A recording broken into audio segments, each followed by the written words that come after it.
everybody. Welcome to the second CUSP webinar. Last time, if you remember, I hope you were able to join us or watch the recording on YouTube.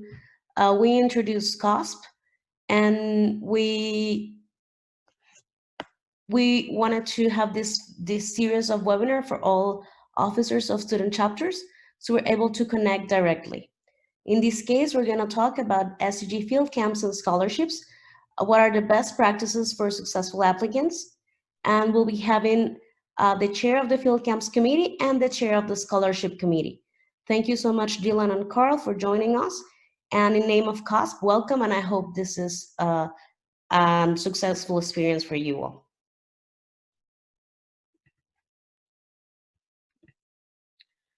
Okay, welcome everybody. My name is Dylan Mikesell. I am chair of the SEG Field Camps Application or Grant Committee. I thought that I would start with a little bit of background about the Field Camp grant, why we have it, how it's funded, and then talk a little bit about what are some of the eligibility requirements, and then I'll go into thinking about the components of your grant application. So I think most everybody here recognizes that a field camp is a way to get real world experience, and the goal of a field camp is to get students outside of the classroom and into the field. In particular, the SEG has set up this field camp grant program for two reasons. We want to advance the science of geophysics, and we want to support aspiring geoscientists. And so we sort of look at those two things in a high level when we're doing the review process. If you are in the process right now of writing a proposal, it's due February 1st. We open the proposals every year, November 1st, and you can see that at the seg.org apply website is where you would go to apply for one of these field camp grants.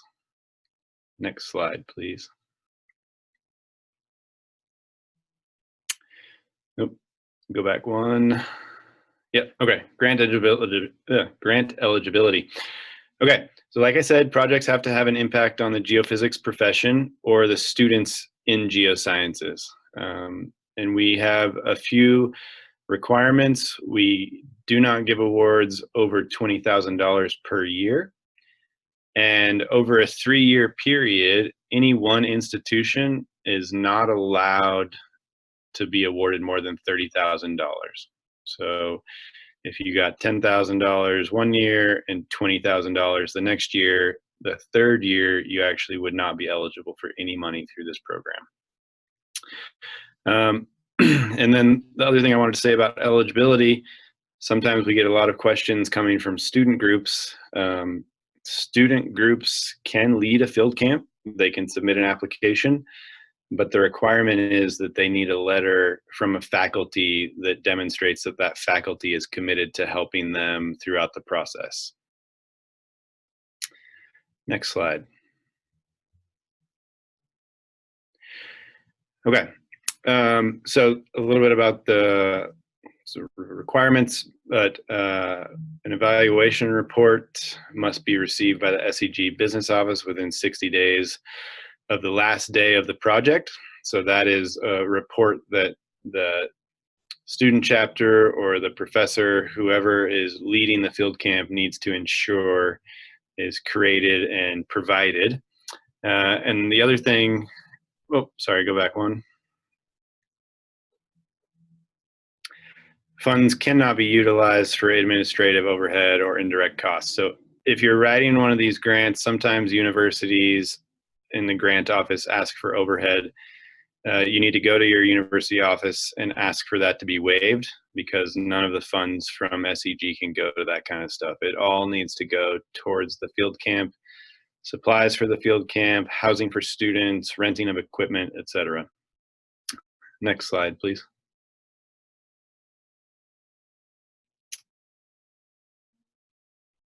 Okay. In terms of accounting, any funding that is awarded that is not, well, it should only be used for the purposes written in your proposal, unless you request in writing to the SEG Field Camp Committee to modify what you want to use those funds for. And at the end of any project, any funds that you didn't spend, you need to return those to SEG. And for expenses, you do need to show all the receipts. Okay, so application components. If you've started the application this year, you would have noticed these are the overarching components of your application. We ask that you write about the geoscientific merit of your project. And we sort of have these split up into points. So you get the geoscientific merit counts towards 25 points for the total. Can you go back, please? And I just want to show, so I'm going to go through all of these different components, but I want to highlight that the first 5 are written components that get scored on a points basis. The last 2 is a HSSE plan, so that's your health and safety plan. We sort of rank those or rate those into 3 categories. One is they're approved. They meet all of the requirements that are outlined by us and the HSSE committee of SEG who helps us. Then we also sometimes go back if let's say a university or a group scored very high in all the points, but their HSSE plan wasn't quite as comprehensive as we would have liked it. We go back and we ask them to clean up answers and further define maybe health and safety risk. And then sometimes if it's not good at all, it's just declined. And we sort of have a similar rating mechanism for the project budget and the financial accountability. You either did a good job, we require some more clarification, or it was just not well defined and we decline it. Okay, so next slide. So I wanted to go through and sort of maybe talk about what are the best practices for each of these different sections. And so I put some bullet points here that are the things that we're looking for, or maybe questions that you should be answering when you're writing your geoscientific merit section. For instance, how does that activity advance knowledge in applied geophysics? Or how well does it advance discovery? Can you go back, please? Thank you. And if you look at the bottom, there's a couple of check marks. So these are the things that we really look for when we're reading and reviewing. And we have a committee of people that read each of these proposals every year. But we want background information, and we need it to be concise and not overly verbose. So for those of you that maybe aren't familiar with that term, not very wordy, but we want to hear exactly what it is you're going to do and why it's important in terms of the geoscientific part of the project. Next slide. The educational merit, this is the big one that we're very interested in. So SEG, the SEG Foundation and companies in particular that are part of the SEG donate money to this program, and that's where we get the funds to give out in this grant. And a big component of that is that these companies and the SEG want to be training and teaching new young geoscientists the tricks of the trade. And so in the educational merit, we really look for how well these activities promote teaching, training, and learning.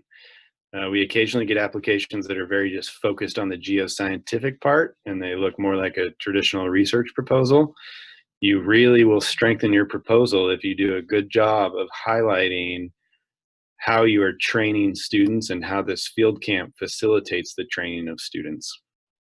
Okay, and we're often open to looking at interesting and creative concepts.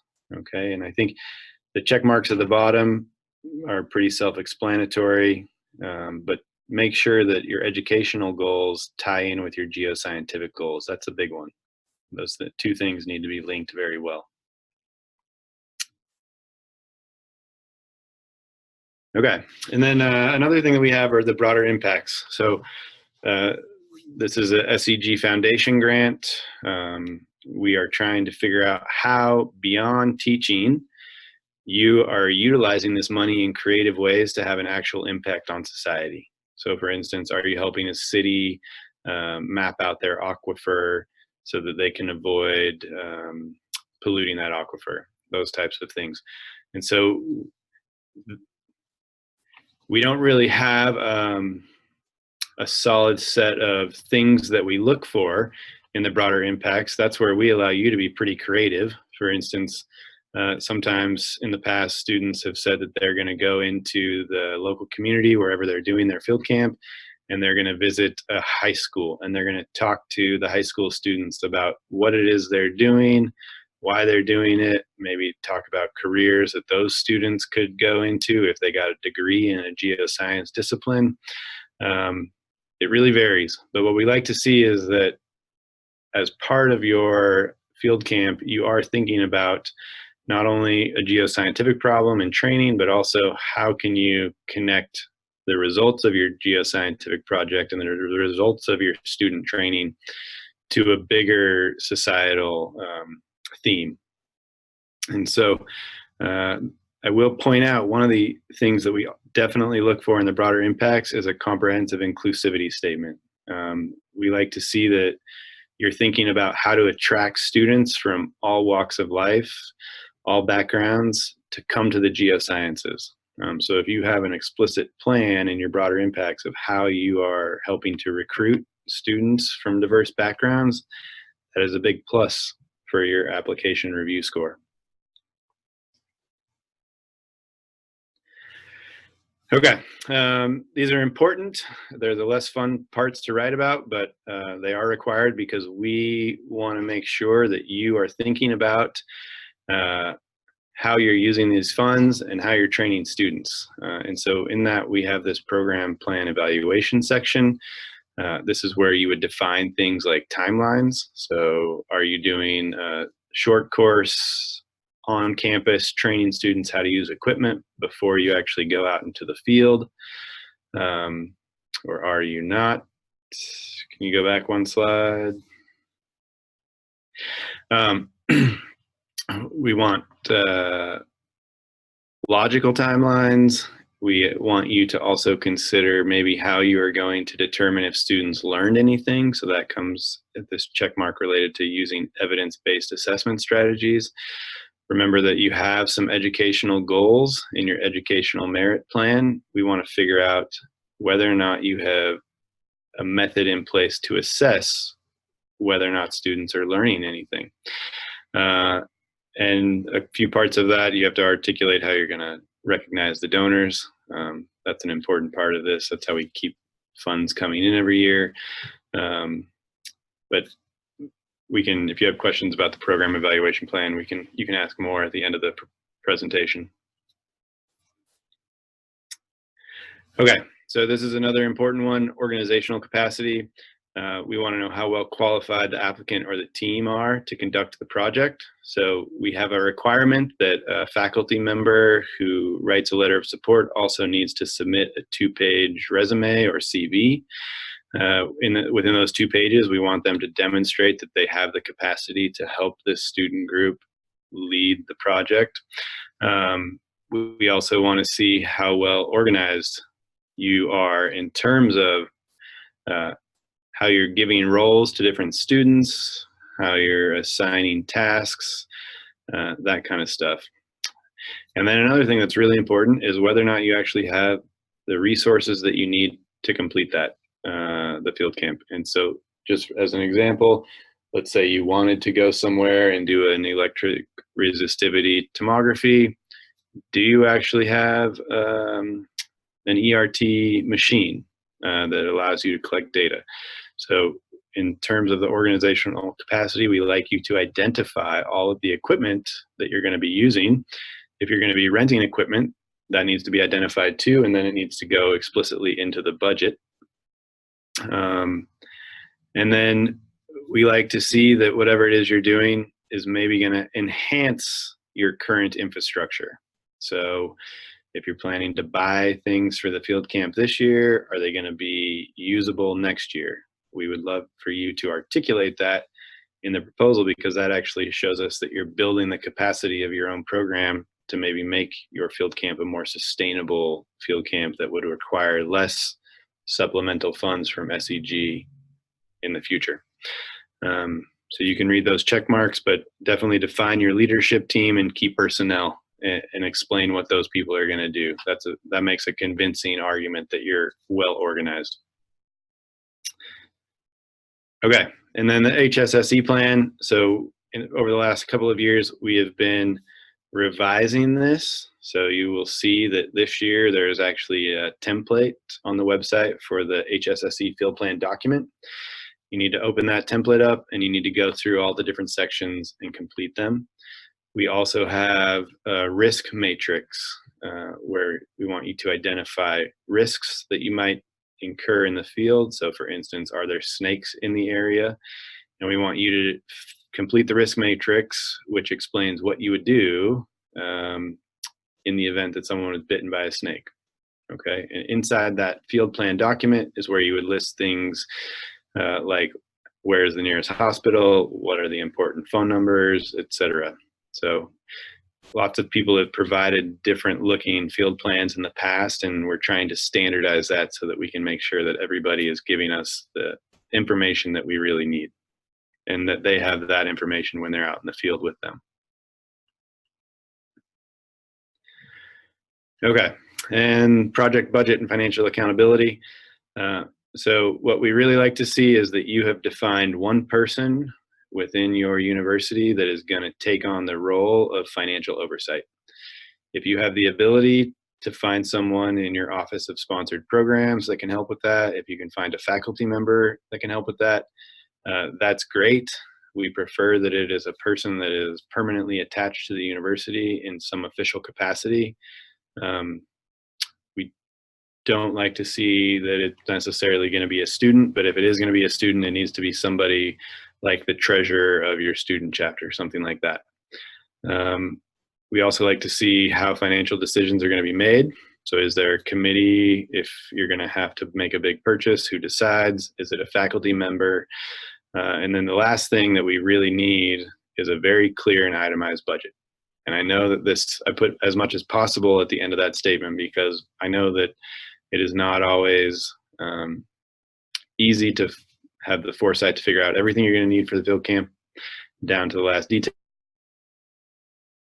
Need $3,000 to have a field camp, but not giving us anything in terms of an itemized budget isn't going to work.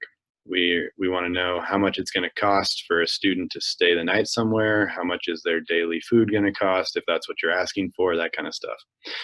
And then if you are renting equipment, quotes are great. That helps us ensure that the amount that you're asking for is valid. Okay, next slide. And then the last thing that I want to highlight, so that for the last couple of years, we've also been offering this service, and we don't get taken up on it a lot, but we do have past field camp committee members who have volunteered to review applications. And I want to point out that second bullet. If you want to do that, you have to have a draft of your application submitted to fieldcamps@seg.org by January 5th, okay? So this year that date is passed, but keep that in mind for the future. They can help with a lot of different components of your proposal.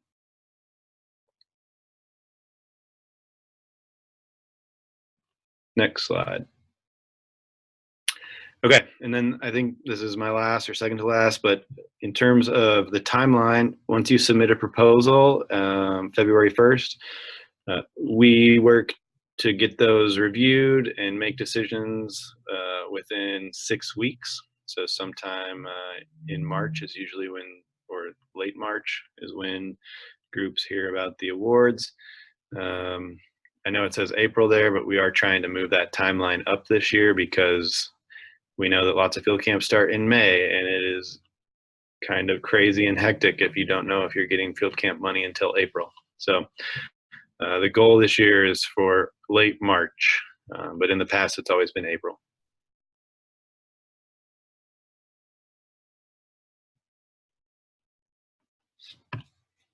Okay, I see that there are some questions coming in. Let me go up.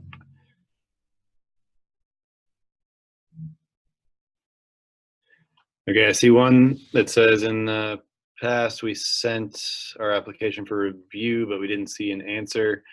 That is one that maybe we should follow up with offline. I'm not totally sure what happened there. It would be nice to know where you sent that. There's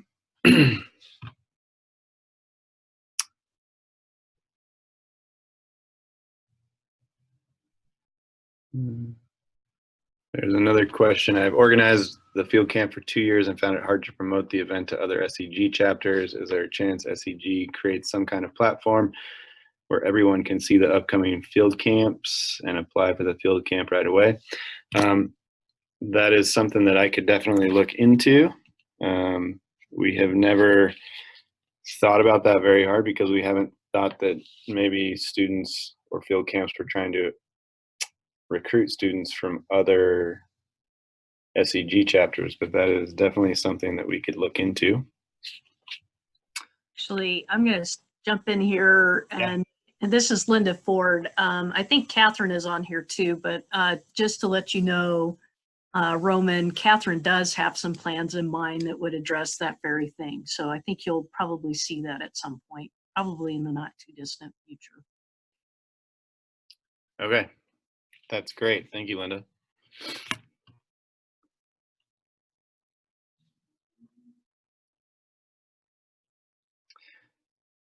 Yes, so this, maybe Joan can tell us where, but this is being recorded and it will be online on YouTube. So perhaps we can send that link after we're finished here today to all the participants.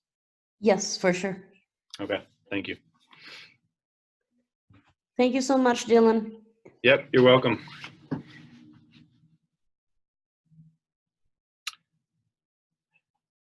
Okay, there's one more question before I hang up. So what if part of our project fails after we win the grant, e.g. the Vibrasize rental? So if you can find a solution or a different way to get that data, we can change, or if, like I said, if you submit in writing why you want to change the funding, if you send that to us, we can look it over and discuss with you if that's a viable option. But I would say it comes down to you contacting us and trying to figure out a solution.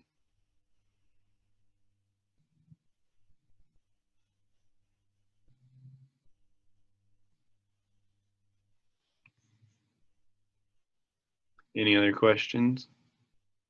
There's one coming up from Andrea. Yeah.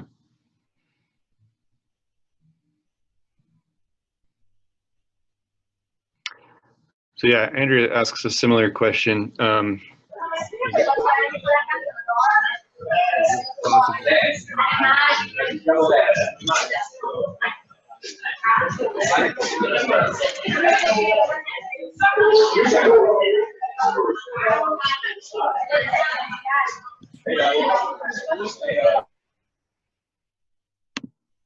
Thank you. Okay. I don't know what that was.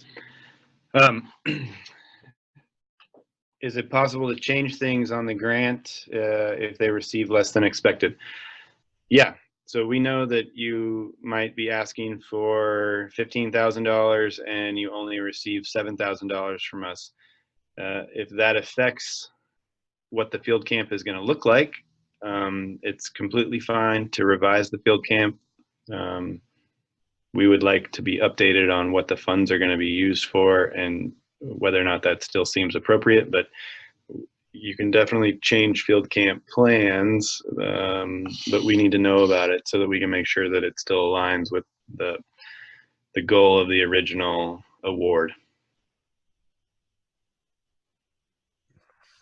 We have a question from Angie Aparicio, and then another question about a confusion with the deadlines. Yeah, so not a big deal if you're changing and you're giving us notification. And then let's see the question about the deadlines. The date time for the draft submission was on the 5th of January, and today is the 17th. So this year, no. The normal deadline, if you want to have someone review, is January 5th. So maybe what we can do in the future is have this presentation earlier. This is also the first time we've given this presentation, so it'll be online for next year, and hopefully people will know that the review deadline is January 5th. But just to clarify, the submission deadline has not passed, just the deadline for getting feedback from your proposal first. Yes, thank you.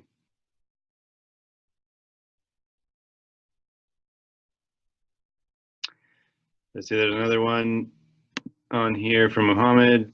Can we participate in field camps of other SEG?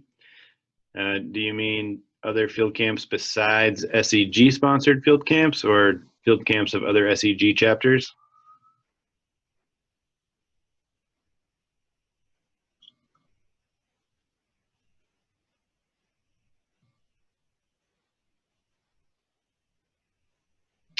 Yes, students can definitely collaborate or go to other SEG chapter field camps.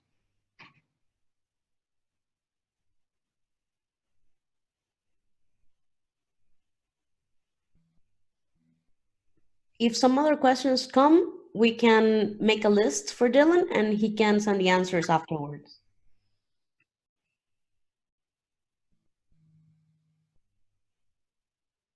Okay, thank you, everyone. I'll pass it over to Carl now.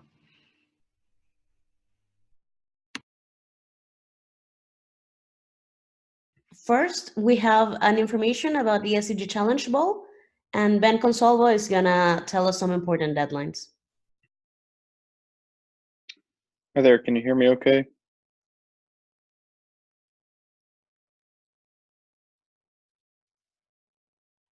Yes. Can you hear me okay? Okay. Yes. All right.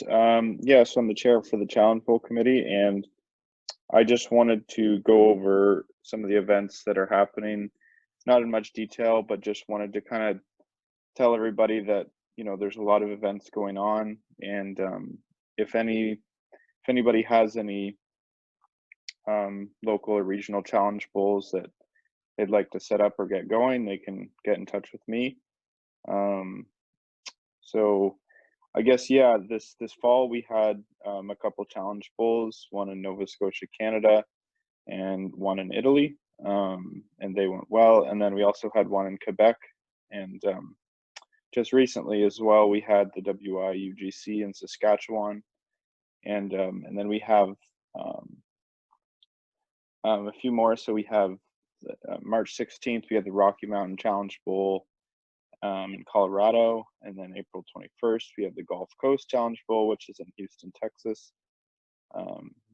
May 7th, we have the Cordoba National University in Argentina. And then May 13th, the Geo Convention Challenge Bowl in Alberta. May 18th, the APGSC in China. July 6th through 10th, we have the IGSC in Germany. And then, of course, we have the Big Challenge Bowl on October 11th to 16th. And yeah, so if you already have other Challenge Bowl events as well, please let me know, and I'd be glad to kind of add those to the event list, and so everybody can know about them. Yeah, if anybody has any questions, maybe you can just put it in the chat, and I'll be happy to answer those by email or individually. So Thank you, Ben.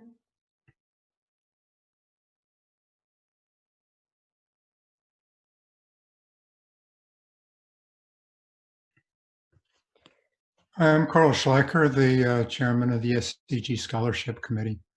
I'll make a presentation describing how this program works. Go ahead, next slide.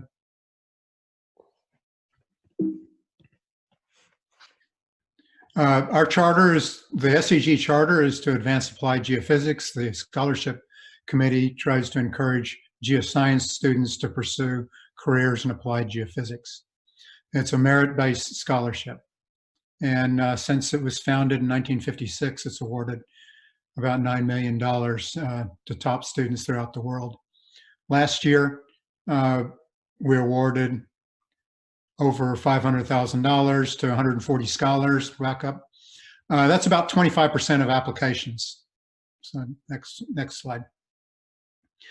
Some scholarships have restrictions. They might require you to attend a particular university, have a particular specialization, apply to a particular work country. And some scholarships have advisory boards where the sponsor of the scholarship says that we would like to make recommendations. We would like to see the applicants for our scholarship and make recommendations. So can you back up? So the committee the committee meets to match the applications with the scholarships and honor any restrictions. And so if the student has to be attending a particular university or have a particular specialization, be connected to a particular country, we try to honor those. We are required to honor those restrictions. So we get all the scholarship applications and then try to match them with funders, people who are funding these scholarships. And if there's any advisory boards, we try to satisfy those advisory boards. If they say that these are their top picks, their medium picks, they're people that they don't, that they would not like us to pick. And then committee members keep track of the recipients and contact them and can talk to them about, advise them about careers and educational opportunities. Okay, next slide. The application consists of an essay and transcripts and letter of recommendations. There are many other lines in there. And these applications are ranked by each of the 8 committee members, and then a composite rank is created. And this ranking is merit-based. And there are 6 categories. They can be freshmen, undergraduate, and graduates, and they can be from North America or international. So the next slide. So the timeline that we work on is the applications the application form become available at the beginning of November, and application deadline is March the 1st. And then March through May, the applications are screened, sent out to the committee, and the committee independently ranks them. And then at the very end of that period, there's a combined rank. In late May, we meet and to make the scholarship recommendations. And then the staff verifies these awards, make sure that we honored any restrictions, and forwards to the SEG board for approval. And then the staff, SEG staff, notifies all the applicants of whether or not they received an application or whether or not they received a scholarship. So next slide. Their committee members serve for 8 years. And the last year they serve as the chairman. These are the names of the people on the committee. As far as the criterion that's used, these are people, all senior people. We try to respect. We all try to find a method to evaluate the students. I can tell you a little bit about my evaluation criterion, but we don't really have a rubrics like the scholarship committee has. The things I look for depends upon the classification. There's a lot of difference between a freshman who may not know for sure what he's going to study and a graduate student that is well into his dissertation. So letters of recommendations are important for them to be appropriate. For a freshman, I'd like to see high school references from a science teacher. Sometimes applications come in and they've been, they're inspired by their next door neighbor who writes them a letter of recommendation saying that they've talked to this student many times and is familiar with their education. Undergraduates are going to have a professor can fill it out, hopefully a professor in geosciences. I like to see some scholarships require geophysics major. Other universities don't have that. And as I mentioned, there's a lot of difference between an American undergraduate and an undergraduate student in Russia. And then the graduate students, of course, they're going to be much more advanced. I expect to see a letter from their advisor maybe from one of the internships that they've been able to go during the summer. The students also get a chance in this application form to say that you apply, or that you qualify for a restricted scholarship. And so if you're studying, if you're studying groundwater, you can specifically say that the XYZ scholarship on groundwater analysis is appropriate for what you're doing. It doesn't help a lot if you just kind of go through and check them down, saying, yeah, I'd like you to look at my qualifications and find out if I qualify for this. We're asking you to self-qualify and explain how you're a fit. And the scholarships range from, they're on average about $4,500. Almost all the undergraduate scholarships are for more than 1,000.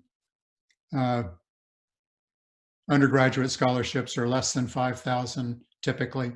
Graduate students scholarships are under $10,000.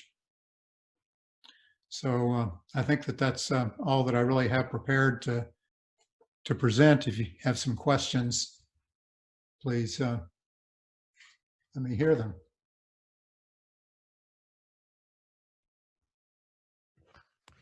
Remember that you can use the chat or type your question in the questions and answers tab.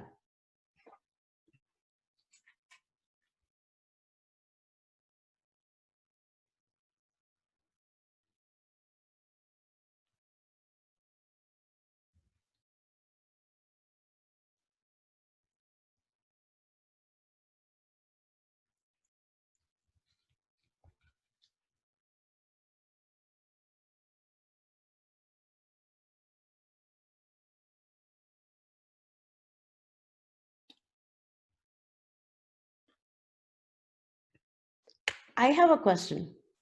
Yes. What would you tell students to encourage them to apply for a scholarship, regardless of the field in applied geophysics that they are currently in? Or what would be the biggest piece of advice, the points to make more emphasis, or maybe they have some limitations, they think they wouldn't be granted a scholarship because there are other people who do this and this and that? What would be from your experience, what could you advise them to encourage them to apply, besides giving them the information on how to apply? Well, the money is distributed. We try to give a similar percentage of the applicants in each of those 6 categories. And undergraduate students typically do not have not made a lot of progress in geosciences or in geophysics because that's just where they are in their studies. Although there are some places in the world where they study a lot of geophysics, seismology, or reflection seismic at the undergraduate level. There's a lot of others that have done much more general studies, particularly in the U.S., more general studies. So yeah, have some applications. We like to have people, a lot of these applications come from people that are not aren't really connected to exploration geophysics, especially at the undergraduate level. And so we like to see them, and don't be afraid that you don't have a lot of study, even if you're not a geophysics major. If you're studying computer science, physics,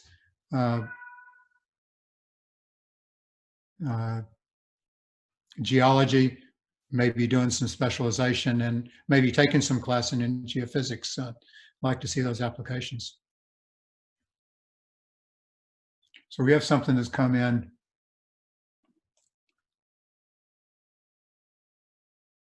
Okay, this has to do with the a field course. We have a question from Elijah. I will unmute you. Please shortly introduce yourself and then post your question.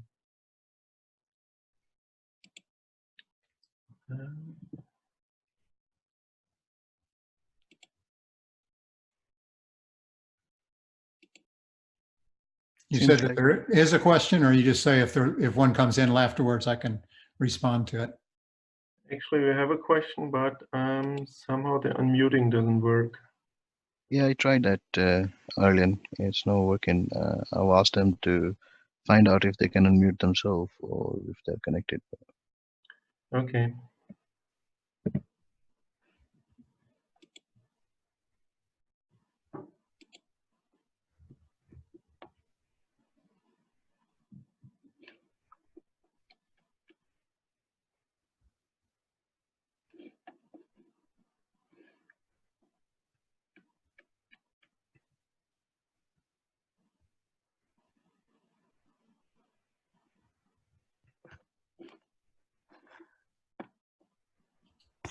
Are there any other questions, please raise your hand.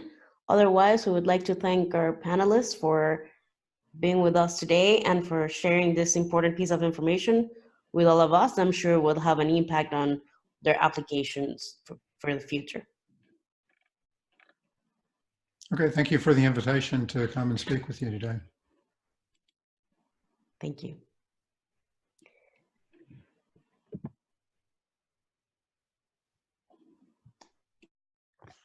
There's another question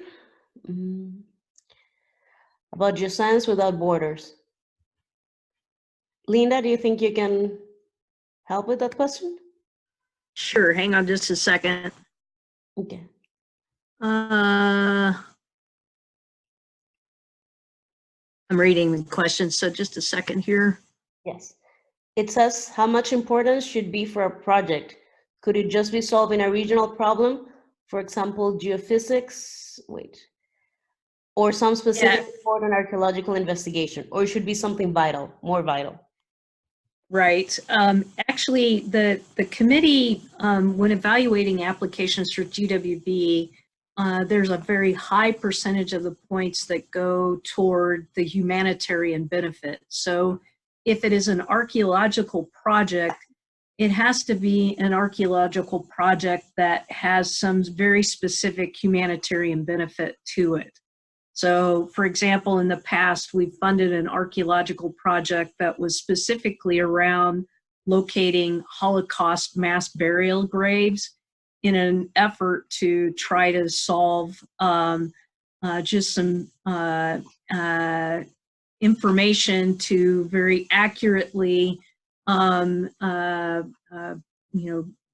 demonstrate the impact of the Holocaust on a particular region in an effort to help the survivors of the Holocaust with reparations and that sort of thing. So, but just an interesting archaeological project that might,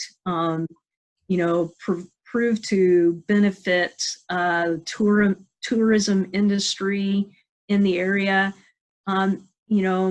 That might receive funding, but it's probably not nearly, it's not going to score nearly as high as a project that provides water for a community or provides a disaster preparedness plan for a community where their lives and whatnot are potentially at stake.